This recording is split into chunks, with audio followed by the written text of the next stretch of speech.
Hello good evening to you all. कैसे हैं आप सारे लोग और कैसी चल रही है आपकी पढ़ाई। तो आज की इस वीडियो में हम डिस्कस करेंगे जैनिज़्म के बारे में। इसके इम्पॉर्टेंट कॉन्सेप्ट को समझेंगे, इम्पॉर्टेंट फिगर्स को समझेंगे और एक थ्योरी समझेंगे जैसे कि हमने बुद्धिज़्म के बारे में समझा था। ओके, अगर आपने बुद्धिज़्म के बारे में अभी तक नहीं पढ़ा है, मेरी वो वाली प्रीवियस वीडियो नहीं देखी है, देन मेक श्योर आप पहले उस वीडियो को देखें, क्योंकि हम श्रमण ट्रेडिशन के बारे में पढ़ रहे हैं। श्रमण ट्रेडिशन कैसे है, किन चीज़ों को चैलेंज करके इमर्ज हुआ है और कौन कौन से ऐसे इंपॉर्टेंट सेक्टर जो हमें इंडियन सोसाइटी में देखने को मिलते हैं। तो सारी चीज़ें हम वहीं से डिस्कस कर रहे हैं, सारे कॉन्सेप्ट्स को वहीं से समझ रहे हैं। तो फर्स्ट कॉन्सेप्ट हमने बुद्धिज़्म को समझा, बुद्धिज़्म के कोर आइडियाज़ को समझा, कोर बिलीफ को समझा, किस तरीके से गौतम बुद्ध अपनी टीचिंग्स के द्वारा लोगों को बताते हैं कि आपको अगर ज़िंदगी में कुछ करना है या फिर ज़िंदगी में एक मोक्ष प्राप्त करनी है, ज्ञान प्राप्त करना है, तो आप सिंपल सा मिडिल पाथ को अपनाते हुए भी आगे बढ़ सकते हैं। ठीक है, उन्होंने कोई ऑर्थोडॉक्स ट्रेडिशंस की सेक्रीफाइसेस की बात नहीं की और इसी वजह से जो कॉमन पीपल थे उनमें जैनिज़्म बुद्धिज़्म बहुत ज़्यादा फेमस हो गए थे, क्योंकि इनका एक सिंपल सा तरीका था। बहुत ज़्यादा आपको क्या करना है, बहुत ज़्यादा चैलेंजिंग थिंग्स नहीं करनी है, बहुत ज़्यादा दिखावा नहीं करना है, सेक्रीफाइसेस नहीं करने हैं, रिचुअल्स नहीं करने हैं। तो इन सारी चीज़ों की वजह से जैनिज़्म बुद्धिज़्म बहुत ज़्यादा फ्लरिश किया और आज भी आपको देखने को मिलता है कि बहुत सारे जैन लोग हैं हमारे इंडियन सोसाइटी में और बुद्धिस्ट तो बहुत सारे लोग हैं। ठीक है, और साथ के साथ आपने बुद्धिज़्म में ये देखा था कि किस तरीके से बुद्धिज़्म हमारे इंडिया से बाहर गया। उसमें एक बहुत बड़ा हाथ हम अशोका द ग्रेट का देखते हैं, जो अपने पर्सनल ट्रुप्स को या फिर पर्सनल सोल्जर्स को, यहाँ तक कि अपनी बेटी दामाद को भी उन्होंने दूर फॉरेन में भेजा हुआ था। इसमें श्रीलंका, कंबोडिया, ये सारे रीजन्स थे ताकि वो क्या कर सकें, प्रोपगेट कर सकें बुद्धिज़्म को, क्योंकि अशोका द ग्रेट बहुत ज़्यादा इन्फ्लुएंस थे बुद्धिज़्म से। ठीक है, तो उसी तरीके से आज हम जैनिज़्म के बारे में पढ़ेंगे। जैनिज़्म क्या कहता है, कौन कौन सी इंपॉर्टेंट चीज़ें हैं जैनिज़्म में, वो सारी चीज़ें इसमें डिस्कस करेंगे। ठीक है, तो पहले तो देख लेंगे जैनिज़्म का मैंने यहाँ टॉपिक लगाया हुआ है और ये हमारे प्यारे से किसकी, वर्धमान महावीर की, या क्या लिखी, ये आइडल है। ठीक है, उनकी चीज़ हम देख लेंगे। सबसे पहले इसका इंट्रोडक्शन देखेंगे। Origin in 6th century BC, part of श्रमण मूवमेंट। देखो, ये 6th century BC में इसका इमर्जेंस हुआ। ठीक है, और ये श्रमण मूवमेंट क्या है या फिर श्रमण ट्रेडिशन जिसे कहते हैं वो क्या है।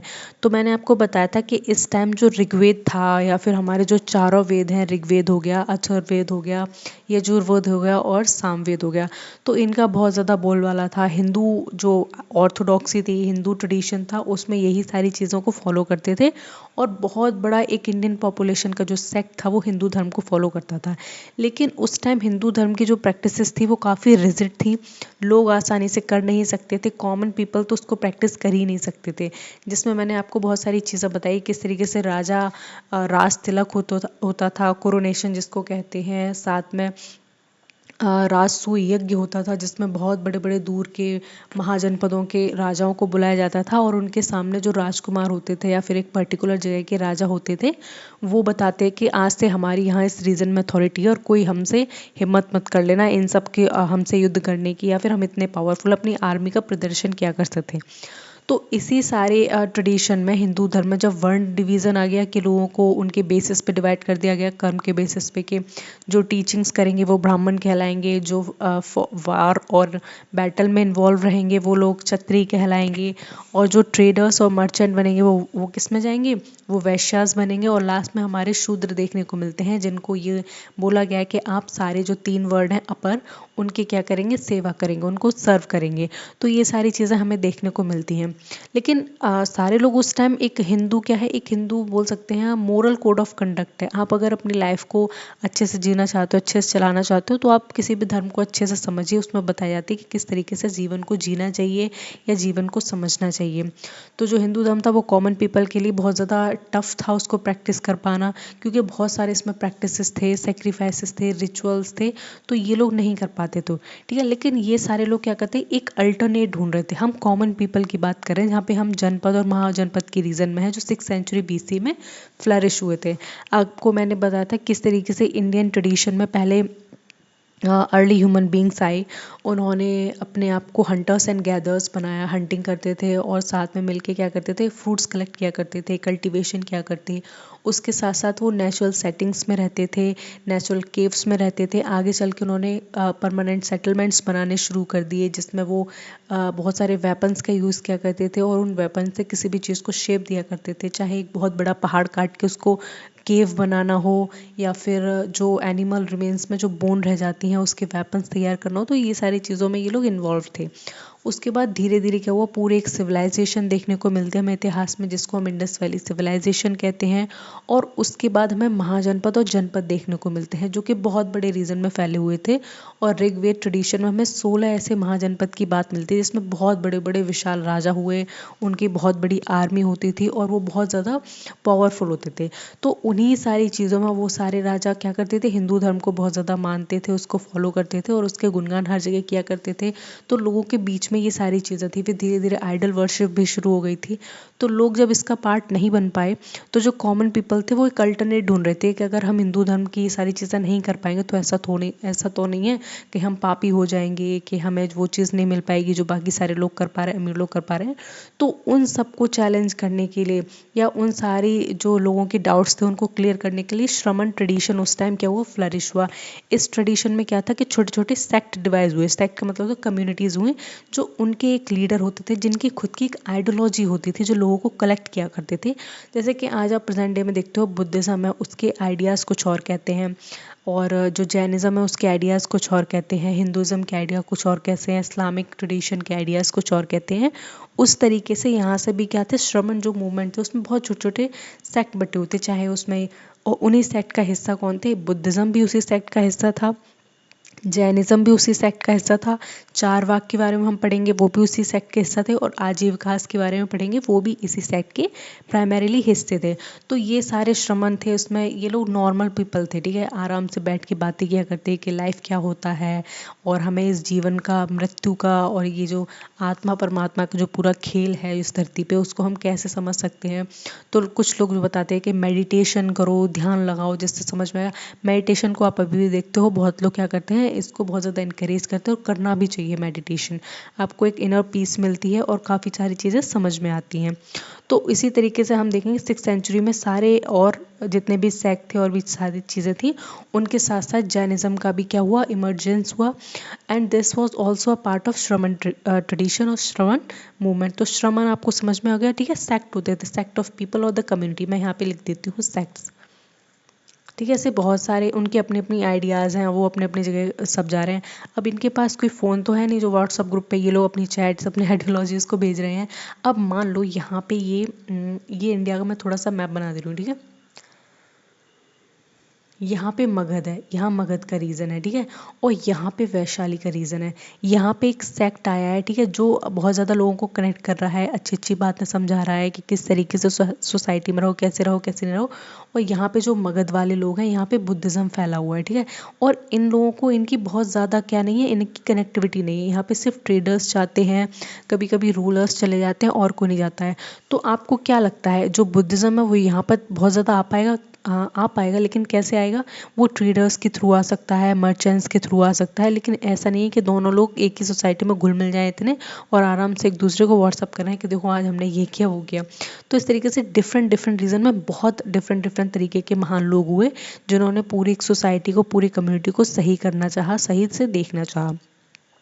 तो इनके कोर फोकस आइडियाज़ क्या रहते थे, इन्हें क्या करना है, लिबरेशन की बात करते थे। अब देखो, आप अगर हिंदू सोसाइटी को पढ़ोगे, हिंदू ट्रेडिशन को पढ़ोगे, तो सब में एक चीज़ कॉमन है, सबका ये मानना है कि जो हमारी आत्मा है वो क्या करती है, वो अपना शरीर बदलती है। मतलब कि इस जन्म में आप लड़की बने हो, अगले जन्म में आप लड़का बन जाओगे। तो इस तरीके से हम बातें देखते हैं। उनका मानना है कि कुछ तो है हमारे अंदर जो निकल जाता है, उसके बाद ये शरीर कैसा हो जाता है, निर्जीव हो जाता है, गिर जाता है और हमारे किसी काम का नहीं रहता है। तो ये जो खेल है कि एक शरीर को छोड़ के दूसरे शरीर में प्रवेश करने ला, दूसरे शरीर को छोड़ के तीसरे में, तीसरे से चौथे में, चौथे से पांचवें में, ये क्या है, ये बंद कैसे होगा? तो वो कहते हैं कि ये बंद होगा मोक्ष के थ्रू। कि मोक्ष क्या होता है, कि मोक्ष का मतलब होता है जब तुम अपने सबसे सत्य कर्म पे पहुंच जाओगे, सबसे अच्छे जब तुम ह्यूमन बीइंग बन जाओगे, तो उसके बाद सोल अपना शरीर क्या होगी, बदलना छोड़ देगी और आपको मुक्ति मिल जाएगी। फिर वो सोल यूनिवर्स में चली जाएगी और कभी भी धरती पे एज अ ह्यूमन बीइंग या फिर एज अ लिविंग बीइंग कभी भी जन्म नहीं लेगी। तो इस तरीके से ये लोग बात करते थे। आई डोंट नो वाई इस चीज़ को इतना गलत समझा जाता है। मतलब अगर ऐसा होता है तो तुम्हें क्यों नहीं आना भाई, earth is a beautiful place. आओ भाई, जन्म लो, बार बार आओ इसी अर्थ पे, मज़े करो, आराम से खाओ पियो चलो। मतलब ऐसा क्यों करना है कि तुम्हें इटर्नल सोल बनना है और यूनिवर्स में चले जाना है और पूरे झंझट से मुक्ति पानी? नहीं भाई, आओ यहाँ पे मेहनत मेहनत करो, कमाओ, खाओ, रेस्ट करो, फिर चले जाओ, फिर नए शरीर से आओ। अगर ऐसा होता है तो, वैसे तो मानती नहीं हूँ ऐसी चीज़ को, लेकिन अगर मैं बता रही हूँ अगर ऐसा होता है तो बढ़िया है।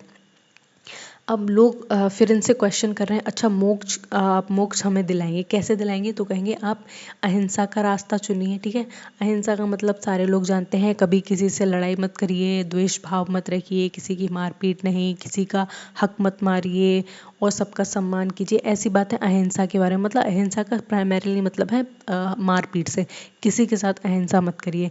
रिनंशिएशन का मतलब होता है आप पूरे जग को छोड़ दीजिए, जितना भी मटेरियलिस्टिक थिंग्स हैं उन सारी चीज़ों से दूर रहिए एकदम से। जैसे बाबा, ज्ञानी बाबा, संत साधु होते हैं जो हर चीज़ से दूर रहते हैं, उन्हें कैसा भी कोई मतलब नहीं है किसी चीज़ से। तो वही बात कह रहे हैं ये, कि हमें लिबरेशन सिर्फ एक ही शर्त पे मिल सकती है, अगर हम अहिंसा का और रिनंशिएशन का मार्ग अपनाएं। ठीक है, अब इनकी इटर्नल सोल क्या कहती है, सॉरी इटर्नल सोल बोल रही हूँ मैं, इनकी फिलॉसफी क्या है? ठीक है, इनका दर्शन क्या कहता है? प्राइमरीली इटर्नल सोल की बात करता है, जिसको ये जीव कहते हैं। देखो, ये भगवान को नहीं मानते हैं, लेकिन ये आत्मा को मानते हैं। इनका मानना है आत्मा है, और आत्मा कौन है? हमारे अंदर है।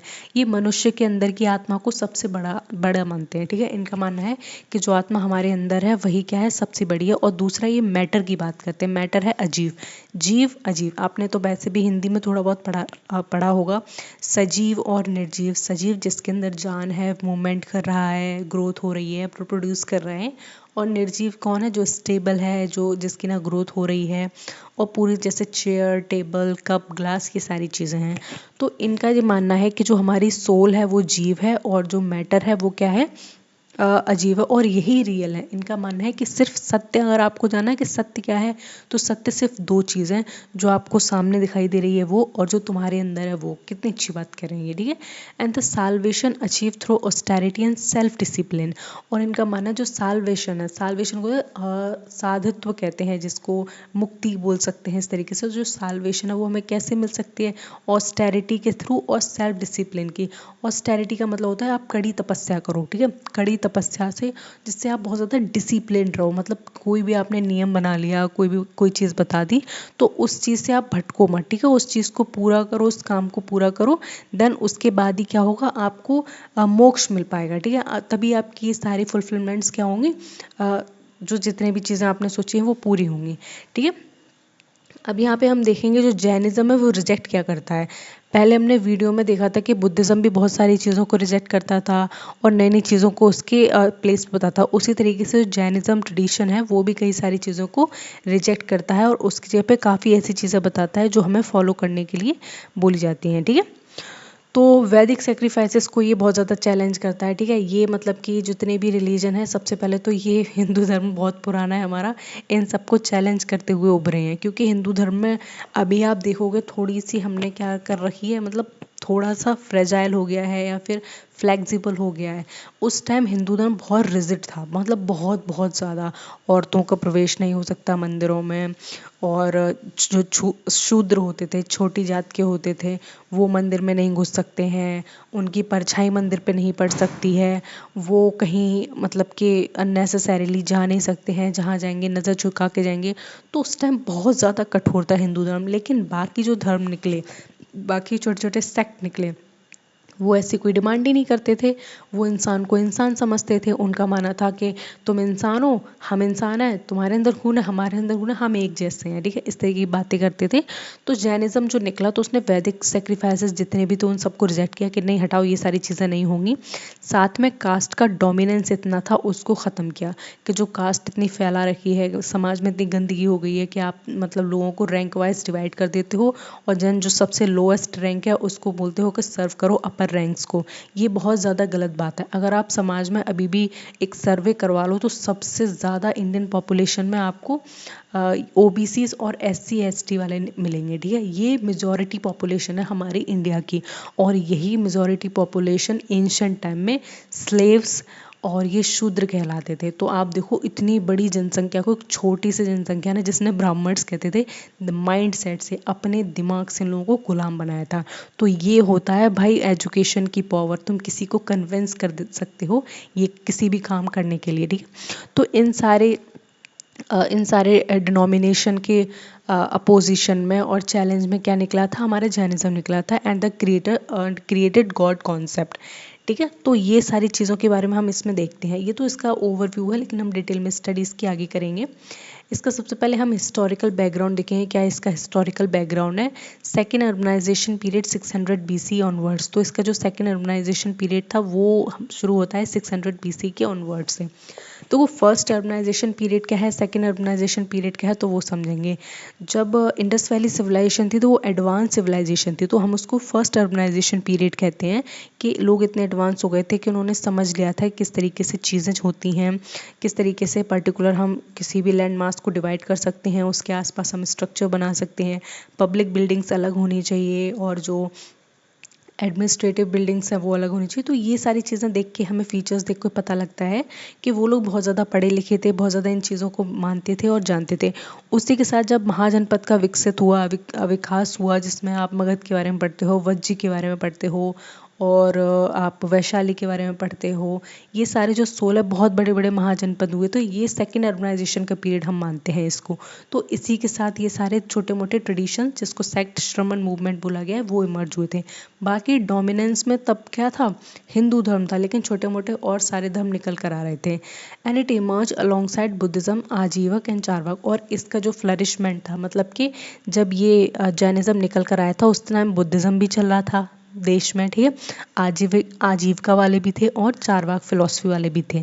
तो लोगों के पास ऑप्शंस थे बहुत सारे कि तुम बुद्धिज्म में जाना चाहोगे, तुम जैनिज्म में जाना चाहोगे, आजीविकास में और चारवाक में, ठीक है। तो ये सारी चीज़ें थी and it was the response to Brahmanical rituals and orthodoxy.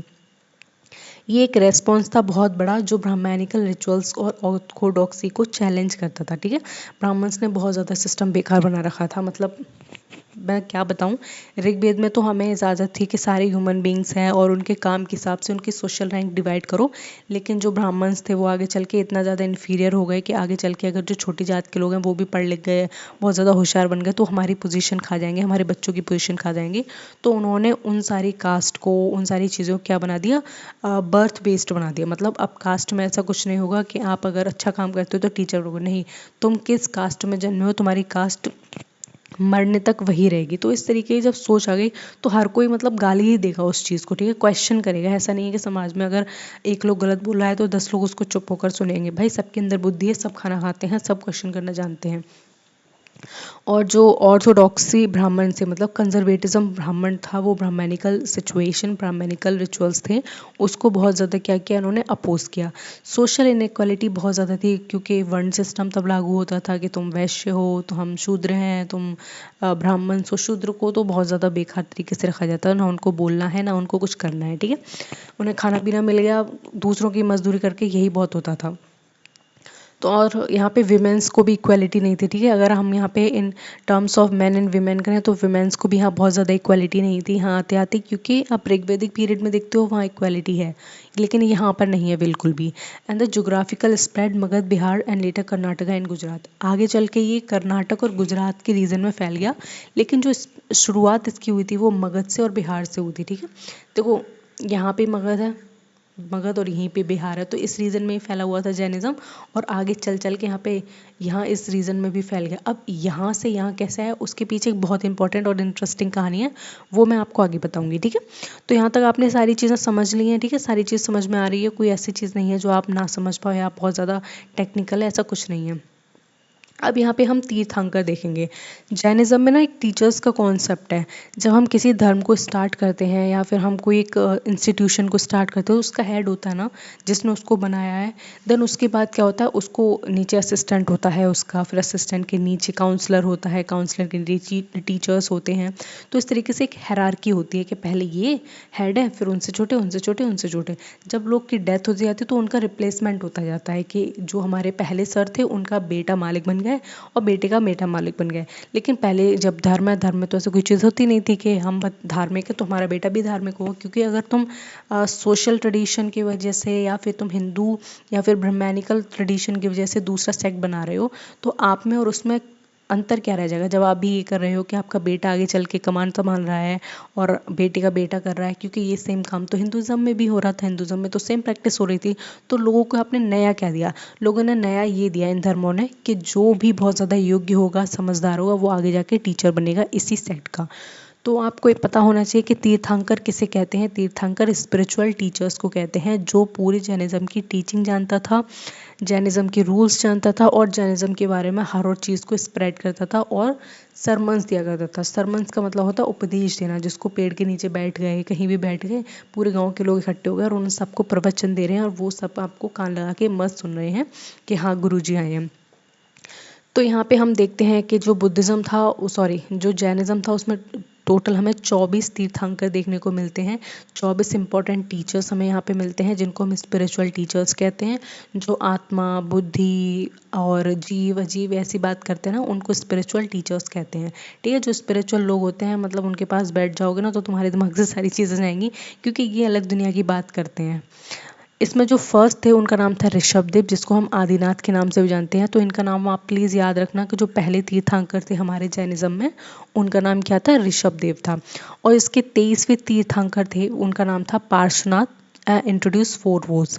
देखो, जो पार्श्वनाथ थे उनका नाम क्यों इंपॉर्टेंट आ जाता है, क्योंकि उन्होंने 4 सत्य की बात की थी। अब ये 4 सत्य की बात क्या है, कौन से ऐसे 4 सत्य हैं, वो हम पढ़ेंगे आगे कौन कौन से। ठीक है, और जो हमारे सबसे ज़्यादा इंपॉर्टेंट देखने को मिलते हैं, स्टार मार्क कर लो यहाँ पे, वो हैं वर्धमान महावीर।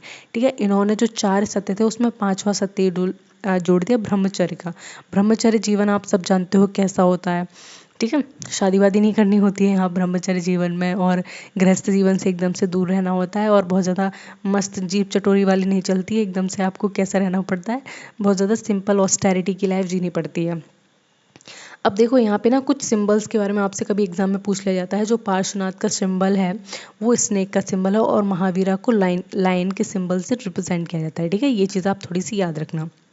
नेक्स्ट हम आगे देखेंगे, इसमें लाइफ ऑफ महावीर, महावीर की लाइफ के बारे में समझेंगे।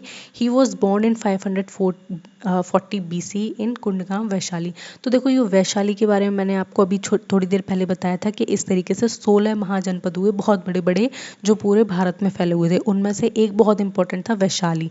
वैशाली का नाम आपने बहुत बार सुना होगा। वैशाली की नगर वधू थी एक आम्रपाली, जिसकी कहानी आपने बुद्ध से एसोसिएट देखी होगी। बुद्ध ने किस तरीके से उनको माँ बोल के पुकारा था, और वैशाली ने खुश होकर इन्हें बहुत बड़ा एक गार्डन गिफ्ट में दिया था, ताकि वो वहाँ पे मॉन्क्स को और इन सबको क्या कर सकें, विहार बना सकें। तो इनका जन्म कुंडग्राम में होता है। कुंडग्राम जगह है वैशाली में, और इनका भी जन्म कहाँ होता है, क्षत्रिय फैमिली में होता है। क्षत्रिय का मतलब इनके पापा भी क्या थे, इनके पापा भी भैया तीर कमान वाले, लड़ाई बैटल और इन सब कैटेगरी में आते थे। और न्यास इनकी फैमिली थी। ठीक है, न्यास का मतलब होता है, न्यास नाम दिया गया जिस तरीके से हमने सिद्धार्थ की फैमिली देखी थी, गौतम बुद्ध की फैमिली देखी थी, तो वो कैसे थे, शाक्य क्लैन से थे, ये न्यास क्लैन से थे। एंड कैवल जन अटेन एट 30। देखो, कैवल्य जन का मतलब क्या होता है, जिस तरीके से हमने देखा था बुद्धिज़्म में क्या होता है, बौद्ध होती है, कि हमने जो गौतम बुद्ध थे उनको बौद्ध की प्राप्ति कब हो गई थी, उनको 29 साल पर हो गई थी। तो यहाँ पे हम जब कैवल्य की बात करते हैं तो कैवल्य का मतलब यहाँ है ज्ञान। ठीक है, यहाँ पे थोड़े से टफ टर्म्स आएंगे, लेकिन उनका मतलब आप समझ लोगे तो कभी भूलोगे नहीं। तो कैवल्य का मतलब होता है ज्ञान। जब किसी व्यक्ति को ज्ञान की प्राप्ति हो जाती है, वो बहुत ज़्यादा मेडिटेशन करता है सालों साल, और जो उसको उसके भी दिमाग में जितने प्रश्न होते हैं जिनसे भी रिलेटेड होते हैं, जब उसको मिल जाते हैं तो वो कहता है कि मुझे कैवल्य की प्राप्ति हो गई, मुझे सब कुछ मिल गया जो मैंने सोचा था या मुझे चाहिए था। तो इस तरीके की बातें करते हैं। तो हमने देखा कि जो कैवल्य की उन्हें अटेनमेंट हुई एट द एज ऑफ 30 साल के जब वो हुए, तो उन्हें पूरी तरीके से ज्ञान हो गया था हर चीज़ का, क्या है क्या नहीं है। और इनका निर्वाण हमें देखने को मिलता है 468 BC एट पावापुरी। पावापुरी एक जगह है, हमें वहाँ पे देखने को मिलता है, पावा लिखा है बट पूरा नाम पावापुरी है। तो 468 में इनका देहांत हो जाता है और ये हमेशा के लिए चले जाते हैं। प्रीच इन अर्ध मगधी और प्राकृत। देखो अर्ध मगधी मगधी और जो प्राकृत है वो कॉमन लैंग्वेज थी वहाँ की। जब हम मगध की पीरियड में बात करते हैं, वैशाली की बात करते हैं, और सारे ही जितने आप देखते हो महानगर देखते हो, उन सब में जो कॉमन पीपल थे उनकी भाषाएं क्या थी? अर्धमगधी थी, प्राकृत थी, पाली थी, ये सारी भाषाएं थी। और इनको अपना धर्म किस में फैलाना था? कॉमन लोगों में फैलाना था। तो वो किस भाषा का यूज़ करेंगे? अर्धमगधी भाषा का यूज़ करेंगे, प्राकृति का यूज़ करेंगे और पाली का यूज़ करेंगे। जबकि जो हमारे हिंदुज़म में उस टाइम किस भाषा का प्रयोग होता था? संस्कृत भाषा का प्रयोग होता है। ठीक है, संस्कृत अलाउ नहीं थी सबको पढ़ने के लिए, सब कोई इसको इंटरप्रेट नहीं कर सकता था। तो इस तरीके से जो एक ब्राह्मण थे, उस टाइम ब्राह्मण्स थे, उन्होंने एक मोनोपोली बना ली थी कि हम ही पढ़ाएंगे, हम ही करेंगे। और भाई जो निचले जाति के लोग थे उनको तो सुनना भी बिल्कुल गवारा नहीं था कि नहीं भाई नहीं, तुम नहीं सुनोगे, तुम चलो बाहर निकलो। इस तरीके से चीज़ें थी उस टाइम। एंड फॉलोअर्स कॉल्ड निर्ग्रंथ।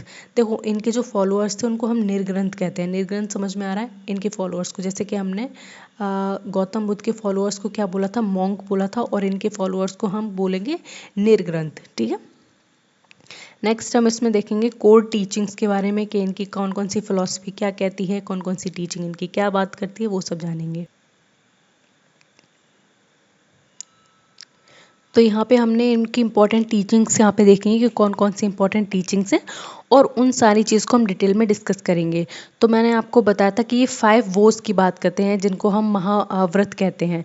ऐसे कौन कौन से वोज हैं? वोज का मतलब होता है जब आप प्रेज वो लेते हो, मतलब एग्जैक्ट वर्ड मुझे याद नहीं आ रहा है। जब आप कहते हो कि मैंने कसम खाई, वचन, हाँ हम इसको कहते हैं, हम वचन लेते हैं कि हम ऐसा करेंगे, अपने जीवन में कभी चोरी नहीं करेंगे, अपने जीवन में कभी अपनी गर्लफ्रेंड नहीं बनाएंगे। जो भी बातें आप कहते हो ना कि जब तक सक्सेस नहीं हो जाएंगे तब तक शराब नहीं पिएंगे, जब तक सक्सेसफुल नहीं हो जाएंगे तब तक घूमने नहीं जाएंगे, ये जब आप वचन ले लेते हो तो उनकी ही टीचिंग्स को क्या बोलते थे? महाव्रत बोलते थे। और ये सारे महाव्रत थे वो फॉलो करने पड़ते थे जिनको भी जैन धर्म में आना है। ठीक है, आपने अपने आसपास नहीं तो फोटोज वोटोज में कहीं ना कहीं जैनियों को देखा होगा। ठीक है, वही होते हैं, वो कपड़े वपड़े नहीं पहनते हैं, उन्हें कहते हैं। ठीक है, वो ऐसे सिंबल बना लेते हैं और वो मस्त बैठते हैं। हाँ वही होते हैं जैन, जैन धर्म वाले। ठीक है, ये जैन धर्म थोड़ा सा रिजिड हो गया था आगे चल के, इसलिए इसके इतने ज़्यादा फॉलोअर्स नहीं देखने को मिलते। ऊपर से जैन धर्म में ये जो कपड़ों का कॉन्सेप्ट था ना, इस वजह से महिलाएं उसमें प्रवेश नहीं कर पाई बहुत ज़्यादा। महिलाओं को अनुमति नहीं दी गई कि तुम हमारी तरह रहो, तुम हमारे जैसे अटायर में रहो। अटायर क्या होते ही नहीं थे। तो ये सारी चीज़ें ना करके तो जैन धर्म बहुत ज़्यादा सिकुड़ गया कुछ लोगों में। तो आज आपको हर जगह जैन लोग नहीं दिखते हैं। जैन लोग ना आपको मर्चेंट्स दिखेंगे, ट्रेडर्स दिखेंगे, वही लोग ज़्यादा होते हैं। तो पहले हम विदाउट वेस्टिंग एनी टाइम हम पहले इसके 5 वोज को समझ लेते हैं। पहला कहता है अहिंसा। अहिंसा का मतलब क्या है? Non violence. हमें क्या करना है? नॉन वायलेंस करना है। हमें कभी भी क्या नहीं करनी है? कभी एक दूसरे को मारना नहीं है, कभी कैसा नहीं करना है, कोई भी चीज़ नहीं करनी है। तो उन सारी चीज़ों के बारे में करते हैं। अहिंसा तो आपको पता ही है, कभी किसी को मारना वारना नहीं चाहिए, कुछ करना नहीं चाहिए और हमेशा किस तरीके से रहना चाहिए, शांति बनाए रखनी चाहिए। ठीक है, ये तो हम लोग हमेशा से सीखते आ रहे हैं, हमेशा से कहते हैं इस बात को। और इसी में दूसरा इम्पॉर्टेंट वो हम देखते हैं, वो है सत्य। हमेशा सत्य की राह पर चलो, चाहे कुछ भी हो जाए, झूठ मत बोलो और जीवन में हमेशा सत्य बोलो। ठीक है, कभी भी किसी से झूठ मत बोलो, ये सब कॉन्सेप्ट है। लेकिन मैं आज प्रेजेंट डे आपको बात कहूँ ना, आप सत्य बोल ही नहीं सकते। मतलब आपके सामने ऐसी कंडीशंस आ जाती हैं कि आपको झूठ बोलना ही बोलना पड़ता है कभी ना कभी। मैं पर्सनली ये फील कर रही हूँ क्योंकि मैंने बहुत बार कोशिश की कि आज से चाहे कुछ भी हो जाए मैं झूठ नहीं बोलूँगी, लेकिन कोई ना कोई कंडीशन कैसे न कैसे ऐसी बन जाती है कि झूठ बोलना पड़ता है। हाँ छोटे मोटे झूठ बोलते हैं, ऐसे कोई बड़े वाले तो नहीं बोलते हैं। लेकिन हाँ मतलब मैं बता रही हूँ, जब भी मैं सोचती हूँ ना कि आज से सच बोलूँगी, चाहे कुछ हो जाए, चाहे दुनिया पलट जाए, सच बोलूँगी, लेकिन ऐसा हो नहीं पाता है। देन हम थर्ड देखें आस्ते। आस्ते का मतलब नॉन स्टीलिंग। हमें चोरी वोरी नहीं करनी है। ठीक है, चोरी किस लिए करते हैं भाई? धन संचय करने के लिए करते हैं कि भाई हम चोरी कर लेंगे, हम अमीर बन जाएंगे, हमारी लाइफ ऐश में कटेगी। नहीं, अगर आपको जैनी बनना है, जैनिज्म को फॉलो करना है, तो चोरी वोरी बिल्कुल छोड़नी चाहिए। चोरी कैसी? खाने की चोरी, फल की चोरी, ज़मीन की चोरी, कपड़ों की चोरी, कैसी भी चोरी को चोरी माना गया है। ठीक है, आप अगर किसी की विदाउट प्रेजेंस में आप किसी के बाग से फल तोड़ रहे हो तो वो भी चोरी है। मतलब आपको, आप जो माली है, जो वहाँ रह रहे हैं, उनसे परमिशन लो कि सर मुझे भूख लग रही है, आप प्लीज़ मुझे एक दे दो, दे दे तो खा लो, नहीं दे तो चुपचाप चले आओ। ये नहीं उसको मार कुटाई कर दी उसमें, दे रहा है नहीं दे रहा है, ये सारे सिस्टम नहीं चलते थे। देन हम ब्रह्मचर्य की बात करते हैं, सेलिबेसी। सेलिबेसी का मतलब आप जानते हो, शादी नहीं करेंगे, पूरे दिन कुंवारे रहेंगे, मतलब पूरे ज़िंदगी कुंवारे रहेंगे, मौज मस्ती करेंगे। इनके दिमाग में मौज मस्ती नहीं थी, मतलब हम ऐसा शांत जीवन जिएंगे, डिसिप्लिन में रहेंगे, हंसेंगे नहीं, प्यारी प्यारी बातें करेंगे, लोगों को धर्म के मार्ग पर लाएंगे, इस तरीके की बातें करते हैं। और लास्ट हम देखते हैं अपरिग्रह। अपरिग्रह का मतलब होता है नॉन पोजेशन, हमें कोई भी चीज़ रखनी नहीं है, कोई भी चीज़ नहीं रखनी है। स्टूल, मेज, कुर्सी, सोना चांदी, जवाहरात, कपड़े वपड़े कुछ नहीं रखना है। कुछ भी नहीं का मतलब कुछ भी नहीं, ठीक है।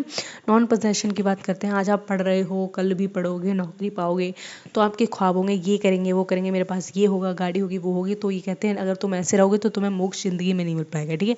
इस जन्म में, अगले 100 जन्म में नहीं मिल पाएगा, अगर ये हरकतें रहेंगी। अगर मोक्ष पाना है तो ये सारी हरकतें छोड़ दो, अच्छे इंसान बन जाओ, ठीक है। ये बातें करते हैं। नेक्स्ट हम इनका कॉन्सेप्ट देखेंगे त्रिरत्न का। थ्री ज्वेल्स का कॉन्सेप्ट क्या है वो देखते हैं, जिसमें कहते हैं राइट फेथ रखो, जिसको सम्यक दर्शन कहते हैं कि आपका सही फेथ होना चाहिए, सही नॉलेज होनी चाहिए आपको, और सही कंडक्ट, जो आप काम कर रहे हो वो क्या होना चाहिए, आपका चरित्र सही होना चाहिए, आपके काम सही होने चाहिए, गलत काम में पढ़ो मत, किसी के साथ गलत मत करो, अपने साथ गलत मत होने दो। तो इस तरीके की बात करते हैं। तो इनके देखो आपको रत्न याद रखने हैं, ठीक है। थ्री ज्वेल्स कौन से हैं, और 5 ग्रेट वोज आपको याद रखने हैं। ये कौन से वोज है, फिलोसफिकल डॉक्टर हम समझेंगे वो क्या है। ये अनेकांतवाद पे विश्वास रखते हैं। अनेकांतवाद का मतलब होता है मल्टीप्लिसिटी ऑफ व्यू पॉइंट। एक व्यक्ति एक टॉपिक में कई सारे विचार रख सकता है, ठीक है। और बहुत सारे लोग एक ही टॉपिक पे अलग अलग विचार रख सकते हैं, कोई रिजिडिटी नहीं है। ऐसा होना चाहिए। जब हम लिबरल की बात करते हैं, लिबरलिज्म की बात करते हैं, तो उसका मानना यही है कि आप सारे व्यूज़ को, सारे आइडियाज़ को एक्सेप्ट कर रहे हो, ठीक है। सबको आने दे रहे हो, सबको समझने दे रहे हो, ये चीज़ क्या है, ये चीज़ कैसे हुई, क्यों हुई, अच्छा आप क्या सोचते हो, मैं क्या सोचूं। तो ये उस चीज़ पे बहुत ज़्यादा बिलीव करते हो, और ये बहुत बेस्ट लगता है। आप किसी के व्यू समझते हो ना, तो ना आप उस इंसान को आधा समझ लेते हो, उसकी बिहेवियर, हरकतों से ज़्यादा उसके आप उसकी सोच में अगर थोड़ा सा भी अटेंटिव हो गया, आप देखोगे तो आपको पता लग जाए हाँ इसकी पर्सनैलिटी कैसी है, ये इंसान सही है गलत है। तो आपको ना अगर किसी पर्सन के साथ आप हो, एंगेजिंग हो, उसके साथ मिल रहे हो, बात करो, तो उस पर ना उसकी सोच जानो। पर्टिकुलर टॉपिक पे तुम बताओ क्या सोचते हो, मैं ये सोचती हूँ, तुम क्या सोचते हो, ये है। तो आप उस इंसान की पर्सनैलिटी जान लोगे बढ़िया तरीके से, ठीक है। रादर कि आप देख रहे हो कि वो क्या कर रहा है, क्या नहीं कर रहा है, साथ में बिल्स पे कर रहा है, नहीं कर रहा है, नहीं भाई। आप ना दिमाग से थोड़ा सा नॉलेज बढ़ाओ। देन हम देखते हैं शादवाद। शादवाद क्या कहता है, डॉक्ट्रिन ऑफ कंडीशनल प्रेडिकेशन। शादवाद का अर्थ है डॉक्ट्रिन ऑफ कंडीशनल प्रेडिकेशन। ओके, प्रेडिकेशन का मतलब होता है किसी चीज़ को प्रेडिक्ट करना, किसी चीज़ को आप सोच के या फिर बहुत ज़्यादा इस तरीके से प्रेडिक्ट करो, इस तरीके से उसका अनुमान लगाओ कि वो कंडीशनल हो। कंडीशनल कि आपने अगर ये काम किया देन उसके बाद वो काम होगा। अगर आप ऐसे सोचते हो कि हाँ ये कंडीशन, अगर मैं पढ़ाई करूँगी देन मैं पास हो पाऊँगी, ठीक है, मैं अगर पढ़ाई करूँगी तभी मैं पास हो पाऊँगी। तो ये होता है शादवाद का कॉन्सेप्ट, जब आप दो चीज़ों में क्या करते हो, इफेक्ट एंड कॉज वाली कंडीशन को अप्लाई करते हो। देन हम थर्ड इसमें फिलोसफिकल डॉक्ट्रिन देखते हैं न्यायवाद का। न्यायवाद क्या कहता है, relative view points. Relative view points का मतलब होता है तुम्हारे जो जितने भी थॉट हैं, विचार हैं, वो एक दूसरे से रिलेटेबल होने चाहिए। ये नहीं कि तुम कुछ भी बोल रहे हो, कुछ भी बक रहे हो और कोई न्याय संगत नहीं है, तर्क संगत नहीं है, और तुम एकदम हवाई बातें करते हो। रिलेटेबल हो हर चीज़, एकदम तुम जिसको सॉलिडिफाई कर पाओ, जिसको तुम प्रूफ कर पाओ, वो चीज़ होनी चाहिए, ठीक है। तो इनकी फिलोसफिकल डॉक्ट्रिन ये कहती है, मतलब ये हवाई वाले लोग नहीं हैं। मतलब आप जैसे कि आप देख रहे हो, मैंने अभी आपको बताया कि किस तरीके से जो ब्राह्मणिज्म था उसके अगेंस्ट में जब उठे हैं, तो जो ब्राह्मणिज्म या फिर जो हिंदू धर्म था, जो जिन चीज़ों का आंसर नहीं दे पा रहा था, तो उसको ही तो ये लोग अपने धर्म में अपना रहे हैं। मतलब वो लोग कह रहे हैं हिंदू धर्म वालों से कि तुम बताओ तुमने भगवान को देखा नहीं, उसकी मूर्ति कैसे बना ली। तो वो कह रहे हैं चुप हो जाओ, शांत हो जाओ, निकल जाओ यहाँ से। लेकिन इनका ऐसा नहीं है, ये क्या कह रहे हैं कि तुम क्वेश्चन करो और ऐसा जवाब दो जो रिलेटेबल लगे, जो लोग उसको सत्य माने, प्रूफ माने, उसको सही माने। तुम ऐसे हवाई वाली बातें मत करो। तो यही सारी बातें कह रहे हैं ये, ठीक है। मेटाफिजिक्स एंड कॉस्मोलॉजी के बारे में हम बात करेंगे, ये क्या कहते हैं, इनका मानना क्या है। तत्ववाद जिसको कहते हैं, मेटाफिजिक्स का मतलब होता है जो चीज़ तुम देख रहे हो, टच कर रहे हो, अपने आंखों के सामने देख रहे रहे हो वो चीज़ों की बात कर रहे हैं। Cosmology is the study of universe, तो यूनिवर्स इज़ इटर्नल। इनका मानना है कि जो यूनिवर्स है, जो ब्रह्मांड है, वो अनंत है और ये साइंस भी प्रूव कर चुकी है। ठीक है, तो बिल्कुल अनंत है, उसका कोई अंत नहीं है, कोई उसका स्टार्टिंग पॉइंट नहीं है, कोई इसका एंडिंग पॉइंट नहीं है, कोई मिडिल पॉइंट नहीं है। हम सब यूनिवर्स के एक छोटे से प्लेनेट पर रह रहे हैं और इस तरीके से पता नहीं लाखों हज़ारों प्लेनेट है और वहाँ भी लाइफ फॉर्म होगी। ठीक है, वो हमसे कनेक्ट नहीं कर पा रहे हैं, हम उनसे कनेक्ट नहीं कर पा रहे हैं, क्या पता इन फ्यूचर हम कनेक्ट कर लें तो हो सकता है हमारा आना जाना लग जाए वहाँ पे थोड़ा। आई होप मेरे रहते हुए ये सारी चीज़ें हो जाएं। And there is no creator god, और ये भगवान में विश्वास नहीं रखते। मैंने पहले ही बताया था इनका भगवान ने कोई मानना धानना नहीं है, ये सिर्फ आत्मा के बारे में बात करते हैं जिसको हमने जीव कहा था, और ये मैटर की बात करते हैं जिसको हमने निर्जीव कहा था। ठीक है, एंड अजीव कहा था, सॉरी। तो इसमें हमने दो कैटेगरीज देखी थी, जीव जिसको ये लिविंग बीइंग विद सोल की बात करते हैं, और अजीव की बात करते हैं ये नॉन लिविंग एलिमेंट जैसे मैटर है, स्पेस है, टाइम है, इसको ये अजीव कहते हैं। अब जब मैं आपको लिविंग बीइंग की बात कर रही हूँ ना, तो ये ना हर किसी में मतलब कि लिविंग बीइंग मानते हैं, हर चीज़ में मानते हैं। पेड़ में हो गया, पत्ते में हो गया, इंसान में हो गया, जानवर में, ये हर चीज़ में क्या बोल रहे हैं, लिविंग बीइंग है। और जो नॉन लिविंग बीइंग है वो चीज़ें क्या है, जैसे कि मैटर हो गया, स्पेस हो गया, टाइम हो गया, इसको ये आजीव मान रहे हैं। और इनकी कर्मा की थ्योरी क्या कहती है, physical substance binding to soul. इनका मानना है कि जितने भी फिजिकल सब्सटेंसेस हैं, जितनी भी चीज़ें, भौतिक चीज़ें हैं, जैसे फ्रिज हो गया, कूलर हो गया, टीवी हो गया, ये हमारी आत्मा को जकड़ लेती है, बांध लेती है, मतलब हमें यहाँ से निकलने नहीं दे रही है। पानी के लिए हमें तुरंत फ्रिज खोला, पानी गटक गए, टीवी खोली, मस्त गाने सुन लिए। तो ये कह रहे हैं ये सारी चीज़ों ने हमारी आत्मा को बांध लिया है, और ये सब बांधती रहेंगी तो हम कभी भी लिबरल नहीं हो पाएंगे, लिबरेशन नहीं मिल पाएगी, हमें कभी मोक्ष की प्राप्ति नहीं हो पाएगी। तो इस तरीके की बातें ये करते हैं। ठीक है, यहाँ तक आपको चीज़ें समझ में आ गई अच्छे से? ठीक है, तो यहाँ तक आपको चीज़ें समझ में आई हैं। ठीक है, जीव किसे कहते हैं, अजीव किसे कहते हैं, कर्मा थ्योरी क्या कहती थी, और इनका प्राइमरीली गोल क्या था, मतलब इन्होंने जो कर्मा की थ्योरी दी है उसको, उसे देकर ये क्या साबित करना चाहते हैं, क्या देना चाहते हैं। लिबरेशन बाय शेडिंग कर्मा, उनका मतलब है आपको अगर लिबरेशन चाहिए इस जीवन मृत्यु के इस जंजाल से निकलना है तो आपको क्या करना पड़ेगा, ये सारी चीज़ें फॉलो करनी चाहिए और आप लिबरेट हो जाओगे। फिर उसके बाद आप कभी भी एज ए ह्यूमन बीइंग इस अर्थ पे जन्म नहीं लोगे, और आपकी आत्मा क्या होगी, मुक्त हो जाएगी, और हमेशा हमेशा के लिए कहाँ चली जाएगी, यूनिवर्स में चली जाएगी। तो इस तरीके की ये लोग बातें करते हैं, इस तरीके से लोगों को बताते हैं कि कितनी सिंपल प्रैक्टिसेस हैं, आप इसको अपना के क्या कर सकते हो, पूरी तरीके से लिबरेशन को प्राप्त कर सकते हो।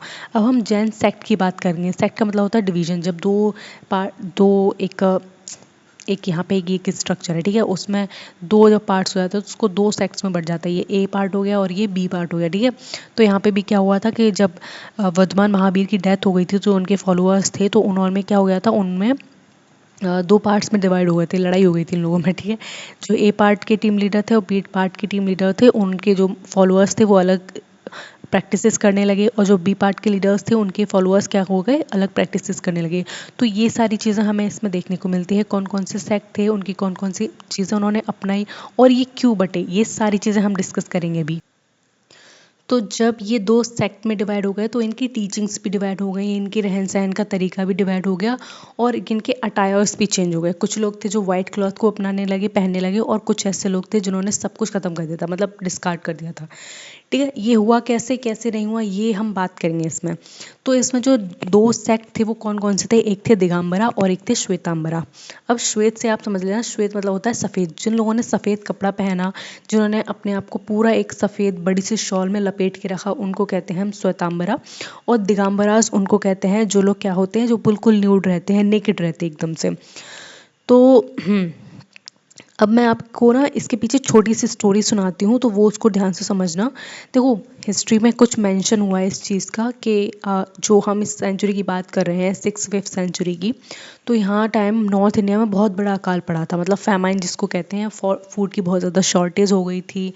और उस टाइम चंद्रगुप्त मौर्य थे, और इन सब का क्या था, राज था। ठीक है, वहाँ पे ये सारे लोग राज्य कर रहे थे, मगध के बहुत बड़े रूलर, जिनके जो अशोका द ग्रेट हैं, उनके हम दादाजी की बात कर रहे हैं अभी। ठीक है, तो क्या होता था कि उस टाइम ये बहुत ज़्यादा फेमस हो गया था जैनिज़्म। तो कहते हैं कि इतना बड़ा महाकाल पड़ा था कि बुद्ध के बाद, उनके महावीर की मृत्यु के बाद, जो उनके जो मॉन्क्स थे या फिर जो उनका पूरा ग्रुप था, सेक्ट था, उसने कुछ एक ग्रुप ने डिसाइड किया कि हम ना साउथ इंडिया जाएंगे और वहाँ जाके रहेंगे, जब सिचुएशन ठीक हो जाएंगी तो हम वापस आ जाएंगे।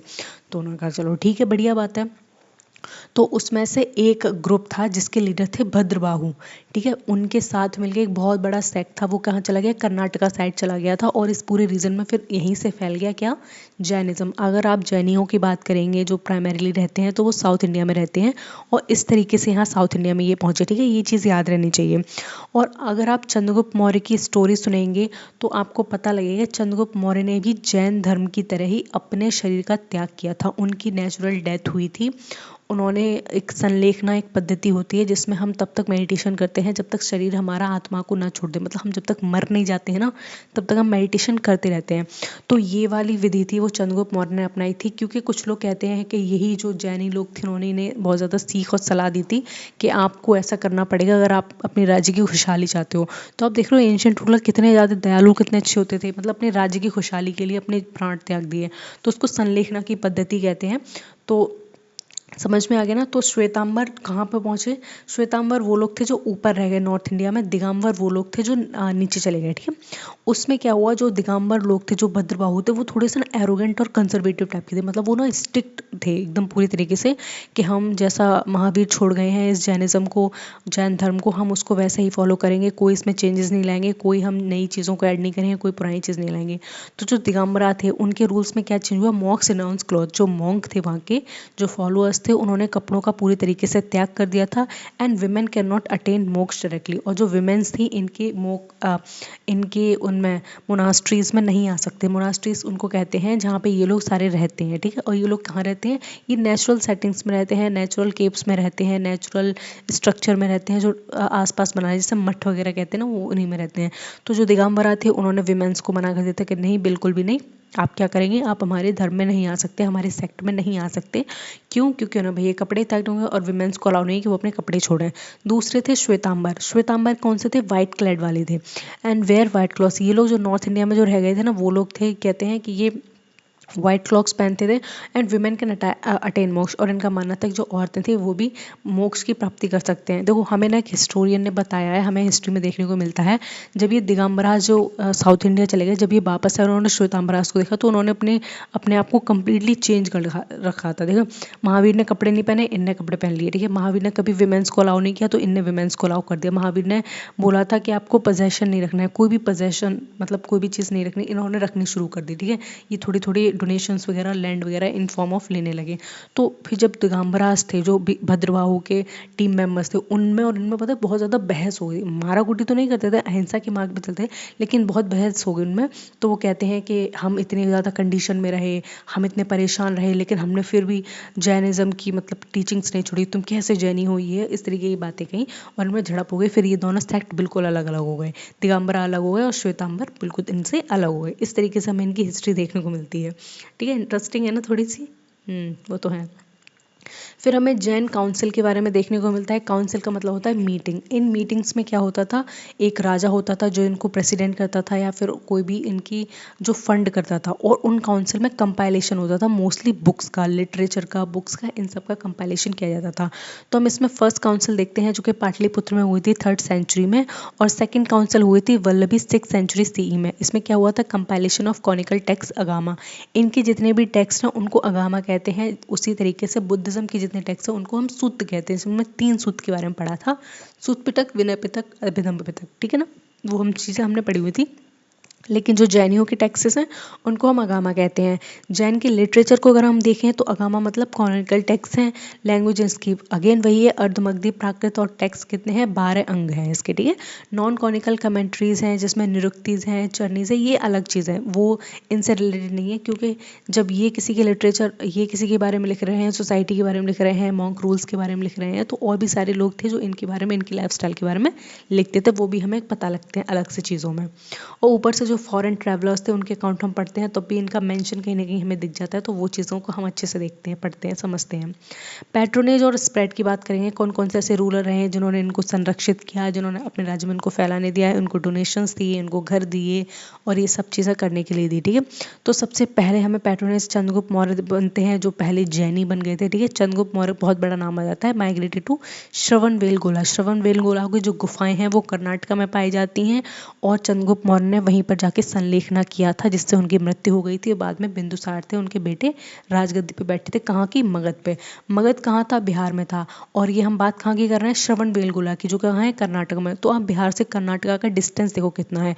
तो पहले बिहार के रीजन में तो ये फैला था, लेकिन जब कर्नाटका में जब ये चंद्रगुप्त मौर्य आए तो पूरे कर्नाटका में भी पूरा जैनिज्म फैला। ठीक है। और किस किस ने इनको सपोर्ट किया वो देखें। जो राजकुटार रूलर्स थे उन्होंने सपोर्ट किया, चालुक्य ने और होयसाल ने। तो ये रूलर्स हैं, अलग अलग टाइम पे आए हैं, अलग अलग डायनेस्टी के रूलर्स हैं। इन सब लोगों ने क्या किया? इसको सपोर्ट किया था। ठीक है।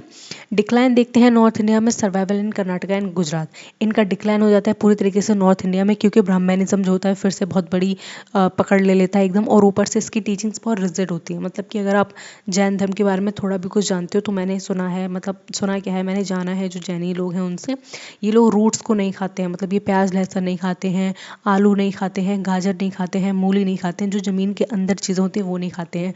दूसरा, इन्होंने अहिंसा की कॉन्सेप्ट को इतना ज़्यादा इन्होंने रिजिड बना दिया था कि ये कहते थे कि जब बारिश होती है तो घर से मत निकलो। क्यों? क्योंकि आपके पैरों के नीचे चींटी आ जाती हैं, कीड़े मकोड़े आ जाते हैं, वो मर जाते हैं।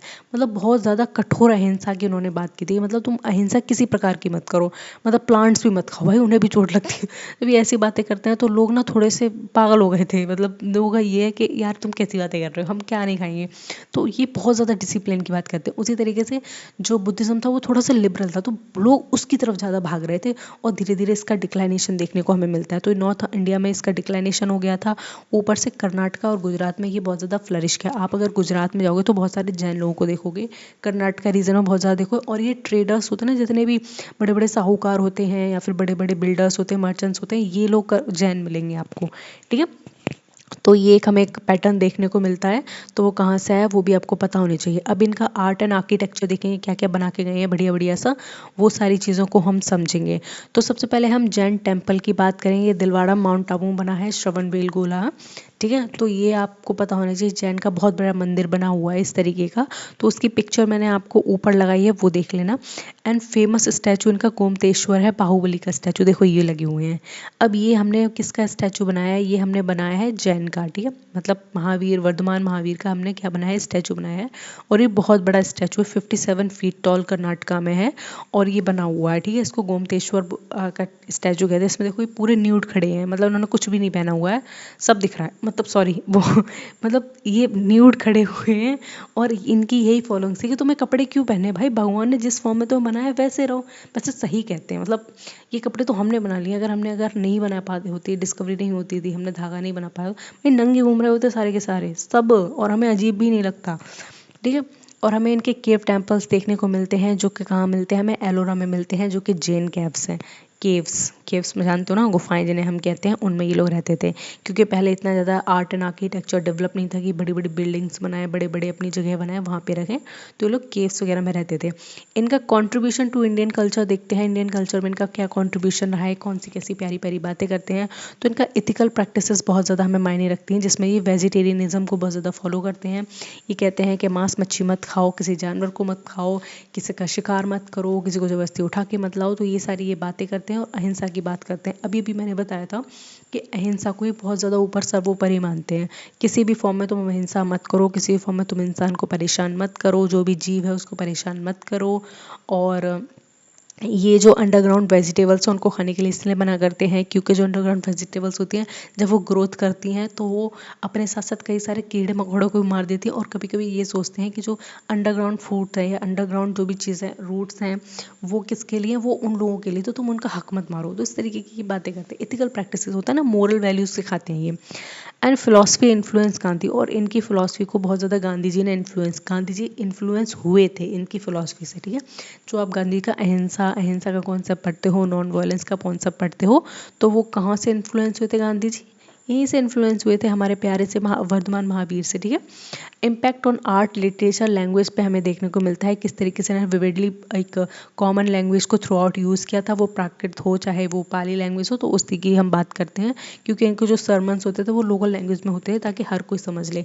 ऐसे रिजिड नहीं बनाए थे उन्होंने कि कुछ लोग समझ पाए कुछ लोग नहीं समझ पाए, क्योंकि अगर ऐसा हुआ तो फिर उनका नया ट्रेडिशन बनाने का क्या ही मतलब निकलता है। मतलब कि तुम अगर ऐसी लैंग्वेज यूज़ कर रहे हो जो हर किसी के समझ में नहीं आ रही है, ऐसी बातें बोल रहे हो जो बुजुर्ग नहीं सुन पा रहे हैं, ना समझ पा रहे हैं, तो तुमने ब्राह्मणिज्म में और इसमें अंतर क्या छोड़ा? मतलब तुमने शुरुआत में तो यही बोला था ना कि सबकी प्रैक्टिसेस को हम फ्लेक्सिबल करेंगे, सबको मोक्ष का रास्ता दिखाएंगे, लिबरेशन थ्रू होगा, बहुत नॉर्मल प्रैक्टिसेस से होंगी, सेल्फ डिसिप्लिन से होगा, तो उन चीज़ों पे स्टिक रहो। तो ऐसी फिलॉसफी की बात करते हैं। इनका आर्ट लिटरेचर और हम लैंग्वेज हमने देख ही लिया है कैसा है क्या नहीं है। हम बस इस चैप्टर को एंड ही कर रहे हैं क्योंकि जितना भी इम्पोर्टेंट था हमने सब कुछ डिस्कवर कर लिया है, पढ़ लिया है इसमें, और एक एक की पॉइंट को हमने क्या किया है, रिवाइव किया है। रीजंस फॉर डिक्लाइन, अब हम देखें कि जो जैनिज़्म था वो डिक्लाइन क्यों हुआ, मतलब क्या हुआ ऐसा। रिजिड एस्टेसिज्म, अब देखो रिजिड में इसमें क्या हुआ, मतलब आप खुद देखो, वो जब गौतम बुद्ध हैं वो कहते हैं कि आप ना बहुत ज़्यादा एक्सट्रीम्स को मत अपनाओ, ना बहुत ज़्यादा आप भूखे प्यासे रहो और ना बहुत ज़्यादा खाओ पियो, तुम सिर्फ मिडिल पाथ अपनाओ, मतलब बीच का खाओ, ना तुम्हारा पेट बहुत ज़्यादा भरा हो, ओवरलोड हो, और ना ही तुम बहुत ज़्यादा भूखे प्यासे मर रहे हो। तो वो एक बीच का रास्ता की बात करते हैं, लेकिन ये लोग ऐसे नहीं है, ये किसी बीच के रास्ते की बात नहीं करते हैं, ये ऐसे रास्ते की बात करते हैं जिसमें बहुत ज़्यादा रिजिडिटी है। अब आपको ना बेस्ट एग्जांपल आपने चंद्रगुप्त मौर्य का देखा था, उन्होंने बोला कि हमारे नगर में, हमारे देश में फैमाइन तब खत्म होगा जब आप संलेखना के थ्रू अपने मतलब प्राण त्याग दोगे, मर जाओगे, तभी ये काम होगा। ठीक है, इस तरीके की बात होती है। साथ में कॉम्प्लेक्स रिचुअल, अब कॉम्प्लेक्स रिचुअल यही बहुत बड़े कॉम्प्लेक्स रिचुअल है भाई, सोच के देखो, मतलब भूखे रह के अपना शरीर छोड़ देना मुझे बहुत ज़्यादा डरावनी ये चीज़ लगती है। सोचो कोई इंसान प्यास लग रही है, उसको गला सूख रहा है, फिर लंग्स सूख रहे हैं, फिर धीरे धीरे स्किन सिकुड़ रही है, पूरा फैट बॉडी का बर्न हो जा रहा है, फिर उस तरीके, तो ये हर कोई नहीं कर पाएगा। ठीक है, क्योंकि हम जैसे तो बिल्कुल भी नहीं कर पाएंगे, और आप लोग भी नहीं कर पाओगे बिल्कुल भी। अगर कोई खाने के लिए बोल देगा 2 दिन तक छुट्टी है तो मरने लगेंगे सबके सब। Competition with Brahmanism and Buddhism, और इनकी एक रिजिड कंपटीशन भी छिड़ गई थी ब्राह्मणिज्म से और बुद्धिज्म से। बुद्धिज्म के लोग बहुत ज़्यादा तारीफ़ कर रहे थे, उसके लोग बहुत ज़्यादा तरफ बढ़ रहे थे, और जैनिज़्म को इसीलिए छोड़ रहे थे क्योंकि बहुत ज़्यादा धीरे धीरे रिजिड होता जा रहा था। ऊपर से 2 सेक्टर डिवाइड हो गए थे, अब इनको पता ही नहीं लग रहा था कि हम किधर जाएं। मतलब ये सोचा यार हम, मतलब what are the original teachings of Mahavir, original कौन बोल रहा है, मतलब दिगंबरा ओरिजिनल है, श्वेतांबरा, तो एक कन्फ्यूज़न क्रिएट कर रहा था लोगों के माइंड में, तो वो लास्ट में एंडेड अप अडॉप्टिंग ब्राह्मणिज्म। ठीक है, and lack of state patronise early after middle period, तो जब मिडल पीरियड हमें शुरू होता है, हम देखने को मिलता है हमें, जिसमें आप लोधी पीरियड को देखते हो, लोधी वंश को देखते हो, दिल्ली सल्तनत, ये चीज़ें तो बाद में आती हैं, तो उसमें स्टेट पैट्रोनाइज बहुत ज़्यादा कम हो जाता है। कोई भी ऐसा रूलर देखने को हमें नहीं मिलता है जो इसको बहुत ज़्यादा संरक्षित करे, जो बोले कि हाँ ये होना चाहिए, वो होना चाहिए, हमारे राज्य में आपका स्वागत है। तो ऐसी चीज़ें हमें देखने को नहीं मिलती हैं, जिसकी वजह से एक बहुत बड़ा मेजर डिक्लाइन हो जाता है। जैनिज्म इन मॉडर्न इंडिया, अगर हम मॉडर्न इंडिया की बात करें, प्रेजेंट डे की बात करें, तो जैनिज्म की क्या टीचिंग्स हैं, क्या इसकी करंट डे सिचुएशन है, वो देखेंगे। तो इसकी पॉपुलेशन 0.4% है। सोचो 2011 में सेंसस हुआ था, इसका अभी 0.4%, कितना कम है। And recognise as minority religion in India, और इसको माइनॉरिटी रिलीजन बोला जाता है इंडिया में। आप हाँ, देखो कोई भी जो रिलीजन है वो मेजॉरिटी माइनॉरिटी कब डिक्लेयर होता है, उसके फॉलोअर्स पे डिपेंड करता है। जिसके ज़्यादा फॉलोअर्स है वो मेजॉरिटी में है, जिसके कम फॉलोअर्स है वो माइनॉरिटी में है। तो इसके घट घट के इतने कम हो गए फॉलोअर्स के, बेचारा को माइनॉरिटी स्टेटस दे दिया गया है। And the major community Gujarat, Rajasthan, Karnataka और महाराष्ट्र, और इसकी प्रेजेंट डे मेजर जो कम्युनिटीज़ हैं वो कहाँ कहाँ रहती हैं, गुजरात में रहती हैं, राजस्थान में रहती हैं, कर्नाटका में और महाराष्ट्र में रहती है। तो ये चीज़ आपको पता होनी चाहिए, कहाँ रहती हैं कहाँ नहीं रहती हैं। So guys this is all about Jainism. I hope आप सारे लोगों को जैनिज़्म अच्छे से पता लग गया होगा, क्योंकि मैंने बहुत ही अच्छे से समझाया है। जो भी इम्पोर्टेंट टीचिंग्स थी वो मैंने सारी टीचिंग्स बताई हैं, कंट्रीब्यूशन बताए हैं, एक इनकी लाइफ के बारे में बताया। क्षत्रिय फैमिली से बिलोंग करते थे, ब्राह्मणिकल ट्रेडिशन को चैलेंज करते हुए उन्होंने अपना सेक्ट को उभारा था, श्रमण मूवमेंट से ये बिलोंग करते, तो ये सारी चीज़ें हमने डिस्कस कर ली हैं। आई होप आपको वीडियो बहुत अच्छा लगा होगा। नेक्स्ट वीडियो मैं किस टॉपिक पर बताऊँ वो मुझे कमेंट सेक्शन में बताना, साथ मेरा चैनल सब्सक्राइब कर लेना। ठीक है, तब तक पढ़ते रहो और अपना ख्याल रखना।